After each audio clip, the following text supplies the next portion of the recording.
Alright, listen, do you like comfy things? Do you like free comfy things? Well, I mean, it's free if you win the giveaway. But MeUndies provide you with the most comfy undies for men and women. But they have more. Socks, bras, tops, bottoms, onesies. Check it all out by clicking the link in the description below. Also, if you're interested in winning a free onesie, click the giveaway link right below it. MeUndies!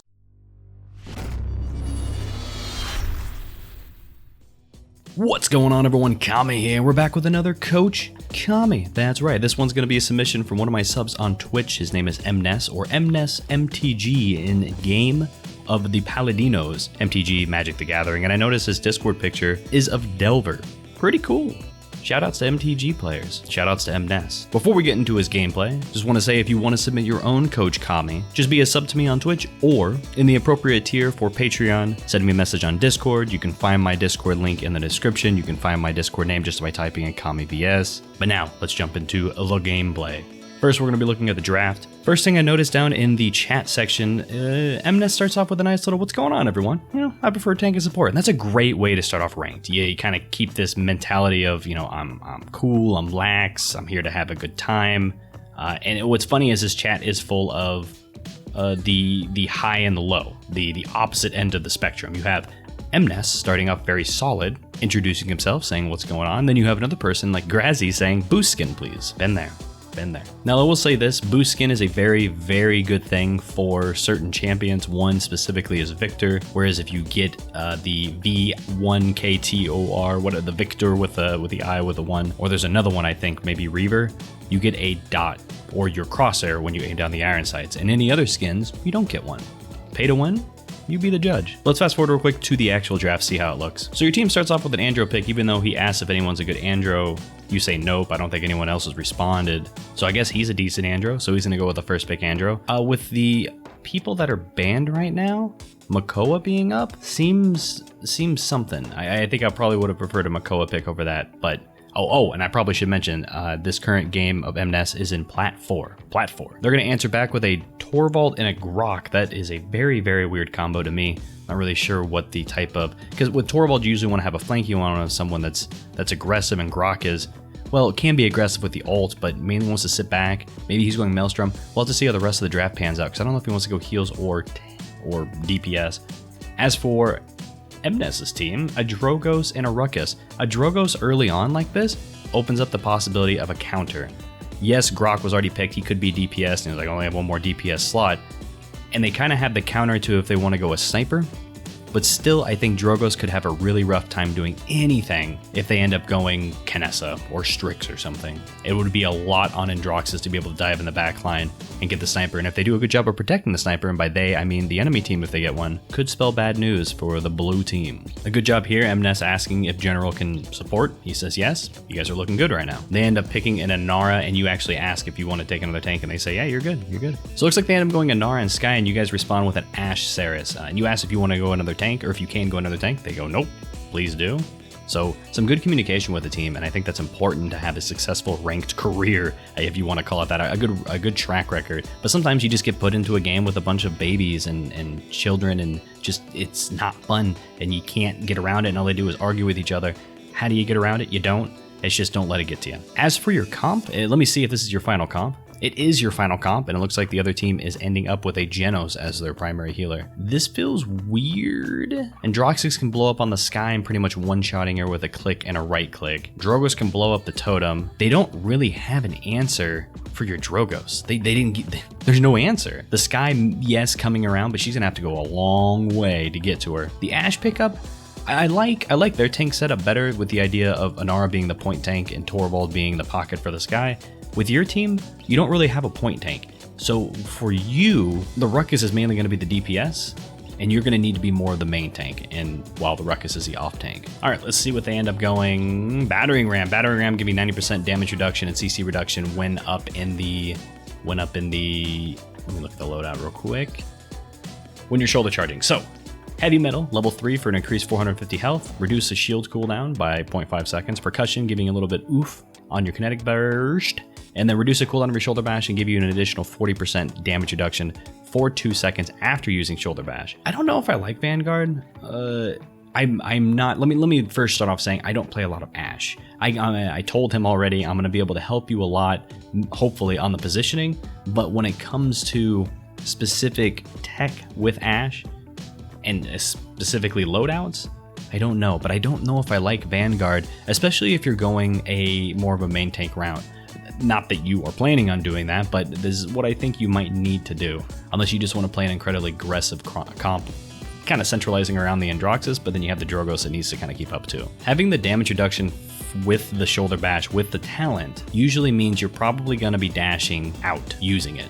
Get out for free card, essentially. That 40% damage reduction after using the shoulder bash, I would assume that most of the time you're not even going to be near anybody to get shot at, so I don't know.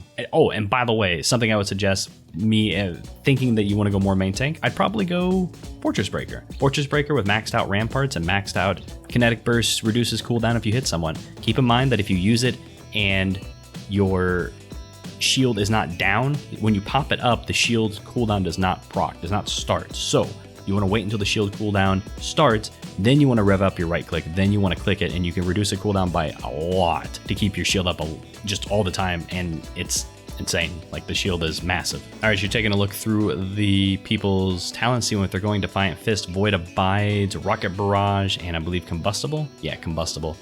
3 cauterizes on the other side of the team, no innate cots. Nothing really need to be seen over here on this side to see if any of the CC, I mean, you have a little bit of the right click boost, but not that big of a deal. You'll probably want to go Cot, you'll probably want to go Rejuvenate, and honestly, since you don't have any CC, you could just ignore it altogether. The only thing it's really stopping though is the Inara ult and the Genos lift. Nah, I can see you're not really needing it, plus you have your shoulder bash, obviously. So queuing up your dash for an Inara ult can give you a free get out of jail free card. Okay, I understand. I understand what you're going with this talent here, but I still think Fortress Breaker might be a little bit better just so you can sit on point a little bit longer and allow your DPS to poke back and hopefully make some damage before you get overrun by their damage.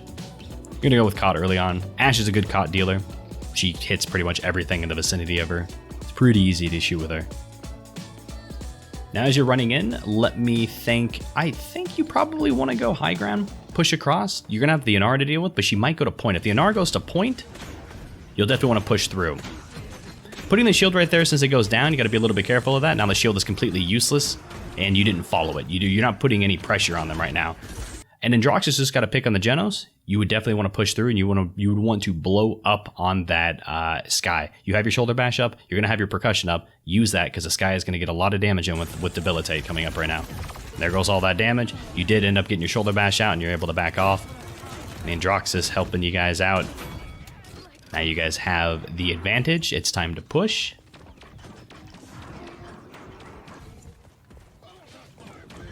Torvald's gonna get dropped here. Torvald's gonna get staggered huge. Inara's gonna get staggered huge. Why are they in here right now?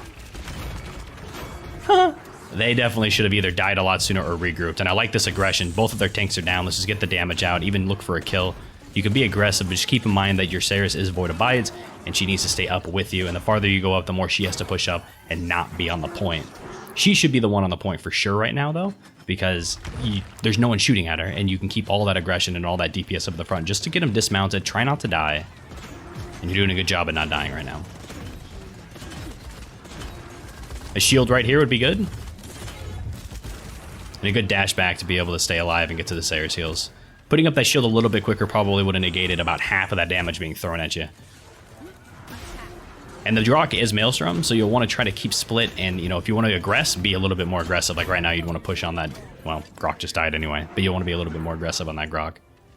No problem. While you're pushing, let's just talk right now. I try to get as general as possible, because talking about specific scenarios, it's like I'd have to cover 8 million specific scenarios until it gets to the point where every single specific scenario that I've covered comes up just one after another, and you're like, oh, I remember, say this, do this, do this. And I want to create more of a general idea in your head on what you should be doing when you're pushing, when you're defending, when you're capturing, whatever. So when you're pushing right now, your goal is to dismount them first and foremost. And 2 is to identify where they want to hold from and how do you stop them from holding up there. The best spot for the enemies to hold is up here at the top, all the way at the top. So how do you get around that is you got to put pressure up on the top. Can Ashe do that? No, but you need to be aware that there are going to be people up on the top. Who should be doing stuff at the top? Drogoz and Androxus. Drogoz and Androxus can both pair together, get up on the top, and do massive damage. And if they get control of high ground and they're shooting down at the enemy team, easy. You just stroll in. It's easy peasy. But as for you right now, you just need to be aware that the people will pop up at the top. Poke at them, do what you want. This is a good time. This is one of the best things for Ruckus going, what do you call it? Aerial assault, because they can jump up in the top too. Good job timing your dash to make sure you got a mitigated damage on you. Ruckus is down, you're the only tank up. Remember, you're gonna be taking a lot of damage. Shield down and dash out of there, or you can run back. Running back in there right there, I get it. You got healed up. You have to realize that the Ruckus was down and it looked like a lot of your team was retreating. At least from what I saw, I didn't really see anybody nearby. The Androxes died. I believe the Drogos died. They're probably coming back. The Drogos didn't die, but the Androx is still probably coming back. You might be able to get out of this. Looks like you are. Just be wary of pushing it a little bit too early. While I say this, I notice one thing right now. Your ult. Your goal right now is to get your ult up and get up there and use it. You're 1 minute and 31 seconds. This is another thing that's a general term, is if you want to ult on the push, try to ult before the 1 minute marker. If you are, and you were able to stay alive for most of the rest of the round, you should be able to build up your ult to a decent amount so you can use it for the next point fight. Always having it for the next point fight is always good, unless it's like 3-3, and that would be on the point. Never mind, I'm dumb. So you want to try to build up your ult. Shooting it at this Inara would be really good. Now, it might be tempting to back off here, but actually what I would do right here is I would dash in. I would get ready to dash in. That Grok is so low. I would dash in right there, kill the Grok, ult, land on it, pull the team, make them look behind you or behind them at you. Your team can start pushing with the damage. They have to either decide, who do I want to look at? And that's why I like the high ground so much, is you have the tanks on the bottom. They're putting out a little bit of poke damage, but if you have the DPS on top, you split their point of view. You split where they need to focus. And that's really important with attacking, is splitting their attention and making sure that they can't just all focus on that funnel. That's why I don't like Overwatch, is it just feels like it's a funnel until you build up ults, and then whoever can utilize these ults better can push through that chokehold. What I love about Paladins is there's different routes you can take, and they're actually viable to take. So dashing in right now would be really good, and giving an ult on the point. There's the dash. Be careful about the Torvald. I would probably ult early. You always want to ult early with a Torvald to get the silence out. That way you can ult again and you're not going to get boned. But you did get the ult out. Anyway, I think your ult still had a few more seconds to go and the Saris was up. You might have been able to stay up there just a little bit longer. But it was safe. It was safe to fall back. Again, this is my knowledge of Ashe coming into play. I'm not 100% sure about the Ashe ult length, but I thought it had like at least a few more seconds left. Damn, that Grok is just pouring in damage into you. Getting a shield up there for that Ruckus would have helped out a lot, but you weren't able to get there in time. Dash ASAP. You want to try to glide that as hard as you could to the left. I don't think it would have been possible to actually make it into there, but instead of making it way over here, you'd be able to land in this little nook and cranny. See how this nook and cranny? Think about the mere opposite side, and that would get you a little bit closer to the main, and you wouldn't be in such line of sight of everybody, and you're probably gonna die here, honestly. Yeah, your Saris is, I think, dead. I couldn't tell. Actually, I don't think your Saris was dead. I don't want to like overload you or anything. But one of the best things you can do as an Ashe is if you are fighting for the point. If you're fighting for the point, I don't know if this circumstance comes up, so I'm just gonna say it now. You can hide up here in this little cubby, right? You run across the bridge, or you run over on the stairs, way over on the left side where I'm trying to. My mouse is over there, and you want to get up here. And you want to hide. Try not to let anyone see you. And then when the payload is about to be captured, I'd say at about 89 to 90%, you want to rev up a charge. And what's really good is when you charge and you land and you fly off this, you can angle yourself to land right on the point. And it's just like that. It's so fast. No one can really react. If an Inara has a wall, they can't wall you by the main entrance. And it can be really good. And you can kind of be the Eevee, the wormholing Eevee, trying to make the point survive just for a little bit longer for people to get back. You are really good at using that charge up there on that top. Not applicable right now, but that's fine. Interesting ult by the Torvald. The Torvald could have held off a little bit longer. But now if that Ruckus stayed, never mind. Never mind. You'll probably want to try to get up there if you want to extend the payload, but it doesn't matter. Your Saris died. Your Saris is up at the front. And surprisingly not able to get a lot of your ult back up. Look at this. Look at the difference. Look at the difference. Kill Sky, please. F Saris. Saris idiot. Good push, guys. MNes is doing such a good job at trying to raise the morale of the group, and that's important. Like, if you see people arguing, just be like, guys, we got this. We're doing great, you know? Don't worry about it. We're gonna focus on the next round. And again, there are some times that it just doesn't help, and you're just gonna get boned anyway. Don't worry about it, but it's always worth trying just to be nice and be like, no, it's fine, we got it. So it looks like you're going with Cauterize 2 and Rejuvenate 1. Enemy team has a lot of Cauterize. There is an innate caught built in, I'm assuming, with the Sky. There is one thing you probably would have checked, and that would maybe decide how fast you wanted to go for Cauterize or how fast you wanted to go for Rejuvenate. I do not understand the Life Rip pickup. I think that this Androxus should be rushing towards Cauterize ASAP. Having a double Wrecker is pretty nice against a Torvald, but not really that big of a deal. I understand the Haven pickup from the Drogos, but like for you, Haven, and by Haven I mean the Rejuvenate and the Cauterize are fine pickups. Haven is also a great pickup, and you might want to start rushing that. I don't think you want to go higher than Cot 2. You're not really there to... you don't need it, right? You don't need it, and I think staying surviving as much as you can, because again, you're kind of the main tank right now, is fine to focus on the defensive items. You backed up a little bit and allowed it so the shield was going to... Oh no, what a good combo by them. Oh, and you might actually be able to get out. No, you're not. So what happened there was they comboed a cripple totem with a bomb. It was really well done. You couldn't dash, you couldn't avoid it at all. It was just rough. The problem right now, and let me just rewind it one more time. Let me just look to see what's happening here as people are doing things. So you got people fighting. You have the Androxus going around for a flank. The Androxus meets the Grok. You have the Ruckus and you firing. You have the Ceres behind healing, and then you have the Drogos, which I assume is behind spamming rockets.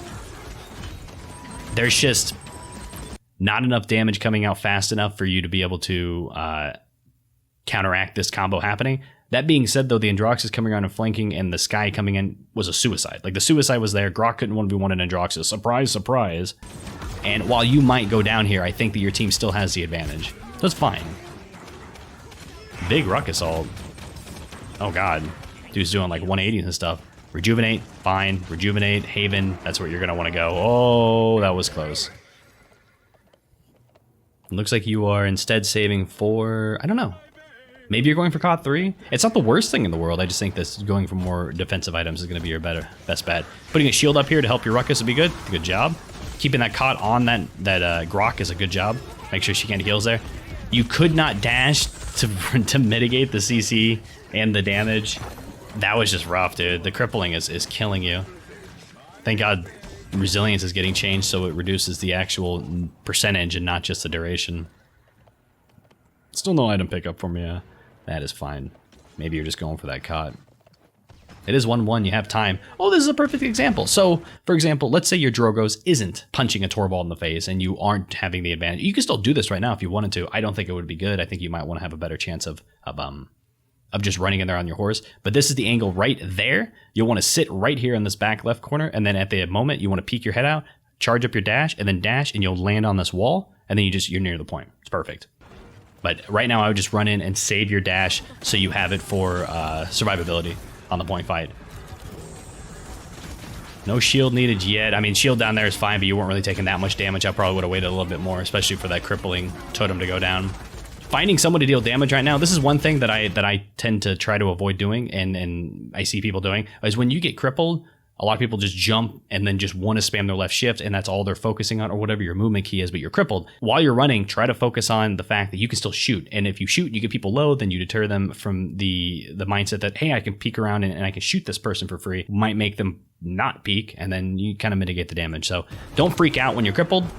That charge forward, you're really low right now, and now you have no escape, and you're really close to your ult. Just focus on, right now, you want to focus on getting your ult. You have a choice of shooting the Torvald, you have a choice of shooting the Grok.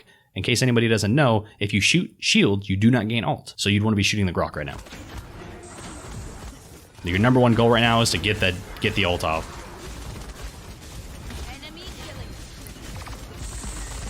Since you couldn't get your ult off in time, the silence came through. That was a good silence by the Torvald. So like he's pretty much like, I'm not even giving you a chance. Not even giving you a chance to do it. And I don't think there's going to be any chance of you guys getting in on there. Yeah. Don't forget to buy items. Unless you're saving them for COP 3. I don't know. You have COP 2? Can't remember. That shield wasn't really needed. I guess you were dropping it for the Ruckus, but... Ooh, could have avoided that just by dodging a little bit to the left.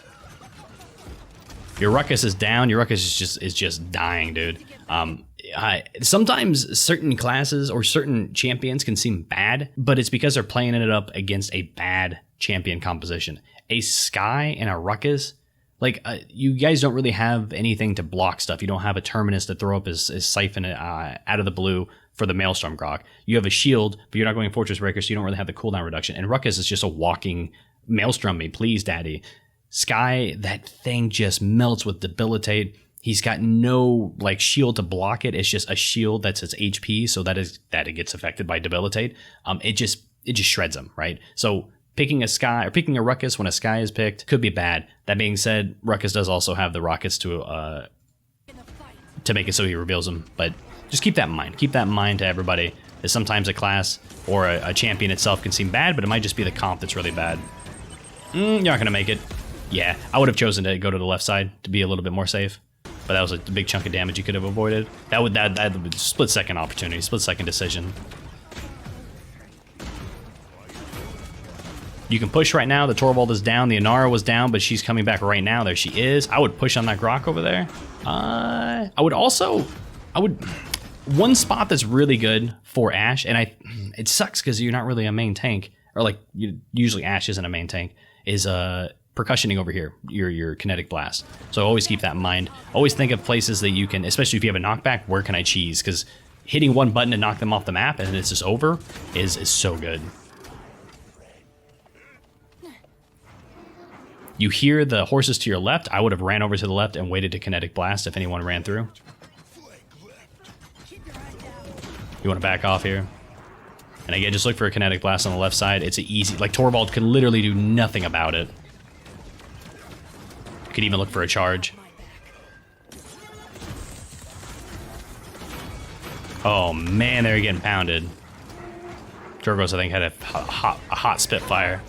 Oh no, that was so close. I didn't use your ult, that's fine, but ooh, if you would have angled that ult a little bit more like perpendicular, not perpendicular, yeah, perpendicular, not parallel, perpendicular, jut off to the right or left, you might have been able to make that happen. And if you saw the Torvald running over there and you were like, I think he's setting up for it, and you could set up a dash and you would have gotten blown away like none, you know?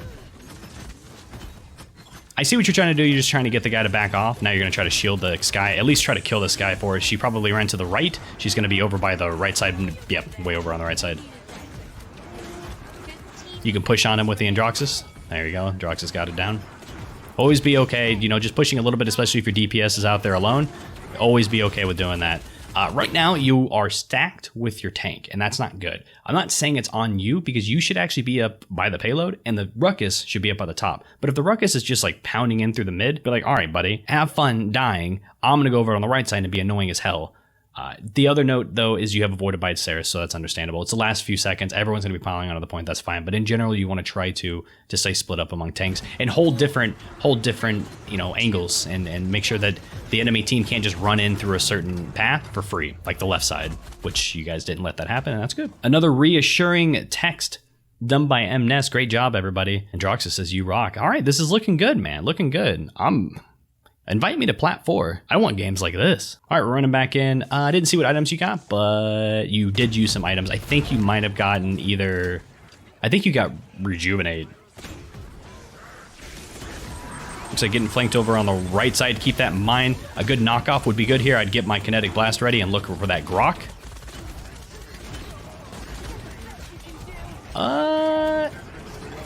Your Ceres is down, so you pretty much have to back off. That's a nice little thing. Is if you ever, like, right there, I was panicking a little bit because I was playing like real time. I was playing like, what would I do? What would I do? And I looked up and I was like, your Ceres is dead, run. So if you're ever doubting, just, is my healer up? If not, get the hell out of there. This is a perfect example. Is if you saw right when I said like back out and you started to back out, this would have been a perfect time for you to get up to that spot that I was talking about, way up there in the top left, wait for it to get to about 90% and then charge back on. Amazing. I would then ult immediately. Again, when you're going up against Torvald and you're an Ashe, ult faster than you think you should, because you're going to get a silence out of them, and there's a good chance you're going to be able to survive that silence and then ult again.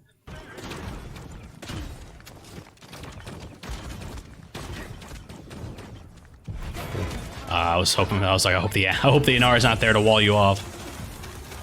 Holy guacamole. I bet you this Ruckus is about to cry, kill the Sky, please. It's like, what are you gonna do? Do a charge right now?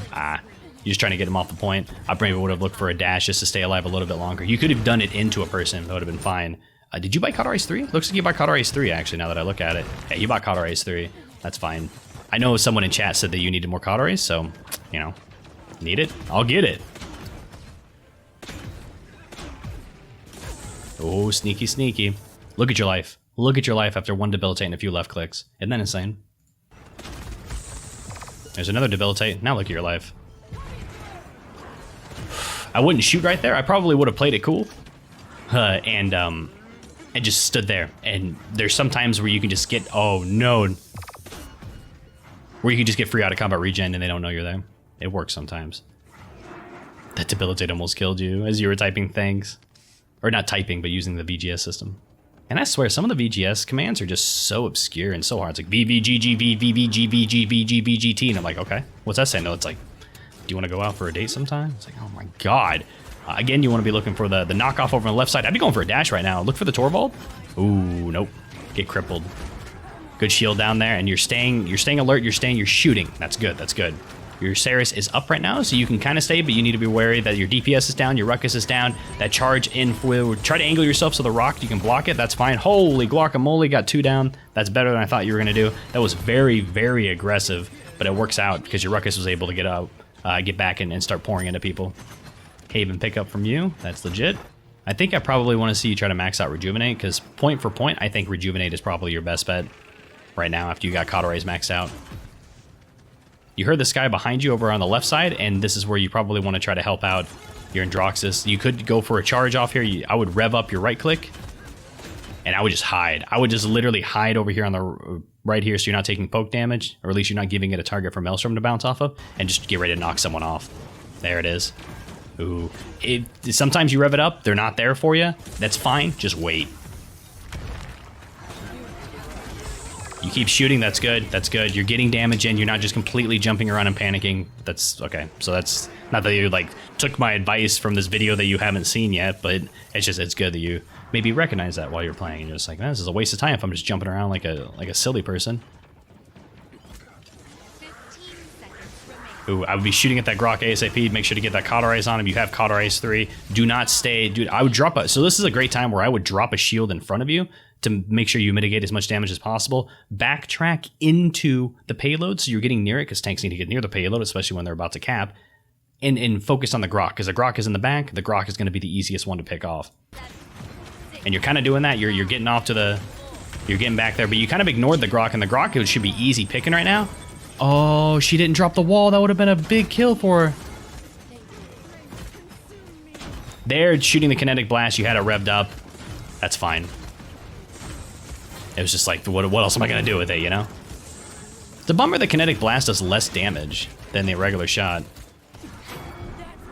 Yeah, stay on that payload. That's smart right there. You don't want to randomly just dash off of it and get boned. It's like, I have CC reduction. That's interesting. Drop your shield right now. That's good. Target the people that are low. Torvald's down. Grok is next. Easy peasy. Nice job. You go for a Haven instead of a Rejuvenate. They're both good. OMG, high ground maybe? I'm not sure what we should do. Illumination, please. So, I agree. I think you need to take high ground, but I think you need everyone to help out, and I think you need to be very, very careful. Drogo says stay back. So you need to be wary of... we have an ult too. So in general, if you didn't have an ult when the Inara pushes, you know she's going to cripple you. You've seen the Inara combo with the Sky. Maybe your brain's thinking, what else can Inara combo into? Genosalt would be absolutely devastating up on the top there. And then the Sky ult's not great either. Torvald can't really combo into it. Going over on the other side and trying to flank is a little bit scary because Torvald might have an ult and he'll be able to knock you away. Although I think the Torvald ulted recently. I don't know. Something to keep in mind. Kami's bad at it. But I think staying up on the high ground and just being super aggressive here and just ulting early if you wanted to, that could give you some easy kills. But the Drogos did say to stay back. So if this is another way you can play. It's counter aggression. It's, oh, you want to push me? I'm going to backtrack while you're charging at me. You can't get near me. Oh, hold on a minute. They changed up their tactics. Smart idea from them. But as they're pushing, you're backtracking. You're like, come on. I dare you, come on. And you're just shooting them. You're pegging at them. And they're not able to get close. And by the time they get close, they're already lost, 3/4 of their life. And it's easy peasy. You just burn them and then you push back through. You counter aggress on them. They mixed it up though. So here's the question, what do you do next? Do you go to the point? Do you push through and try to flank? Do you backtrack, go back to the left and then see if they're flanking? I think personally in a ranks game, especially if you don't have a lot of communication, you keep going, right? And this would be a great time to use your VGS to say, attack! And it tells your team to push through with you. You could come around and you could start poking the Inara over here, but I think that would be a good job for maybe your Drogos to start doing, because your Drogos could just pound into the crap out of the Inara. The Drogos also has an ult, and it looks like there's only one person on the point. An ult on the Inara would be fantastic right now. But you should probably flank through and just look to find some good damage on him. I would keep this high ground right here and just pound into him. You need to be wary that you might get flanked on the backside, but remember you have an ult. Don't be afraid to use it. A beautiful pull by your Saris. There's a Torvald behind you. Woohoo! Now would be the time you need to push. So you might be wondering, do I push over on the front or to the side? Never mind, this guy pushed through. Never mind, the Torvald's dead. I was gonna say push over here. These guys are completely separated, and that would be an easy kill. But as you can see, it was an easy kill. This would be the time you want to push. Saris is on the point. If you could stagger that Inara, you did. Amazing. Grok, another stagger. That's going almost to ensure your victory. You just need to make sure that they can't get through. What you could do is you can ult up on the high ground, but I wouldn't suggest it. I would just stay right here.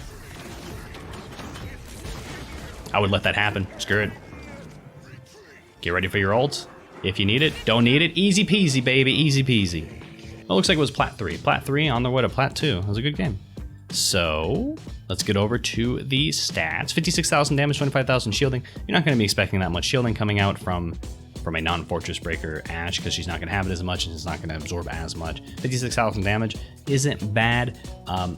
There were a lot of missed shots here and there, and it just looked like your sensitivity was a little bit low. But for the most part, you hit a lot of them, which is to be expected for Ashe, because her hitbox is pretty damn big on that ball. So let's go over the talents and loadouts real quick. I think Fortress Breaker might have been a little bit better for you, especially against a Cripple Inara, and just being, you don't really have a main tank, so having it to where it pops up and it doesn't really move would allow you to stay in that cripple field and you wouldn't take that much damage.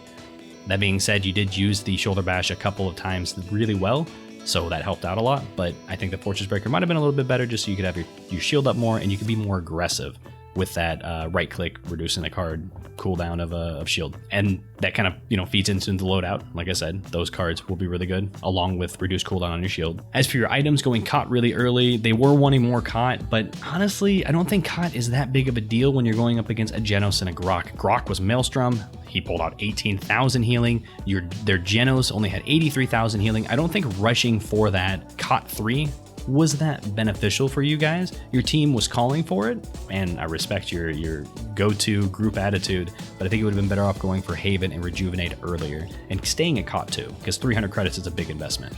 But COT 3 is always nice. It shuts down healing. As for your ults, remember, if you're going up against Torvald, use it early. That way, if he does have his silence up, you're able to do it again and hopefully stay alive, especially if you don't have resilience built into the loadout, or if that doesn't even exist anymore. If you don't have resilience as an item, then. Knowing when to be super aggressive when you have your ult up is very important, and when to be able to back out. You kind of got ran on by that Inara the first time, took a lot of damage, and the second time they comboed really well with the Sky ult. Taking note of that and immediately realizing, okay, if this Inara is running at me, I'm going to backtrack, do some damage to make sure by the time she gets up to me, she's taking a lot of damage. Being aware of that would be a really good plus for you. But sometimes it's hard, man. Like, oh, there's an Inara. Oh, she dropped a freaking crippling field. Good, I'm dead. Yay! Isn't that fun? You seemed to stick back when you needed to group up, and you didn't really stagger yourself too much.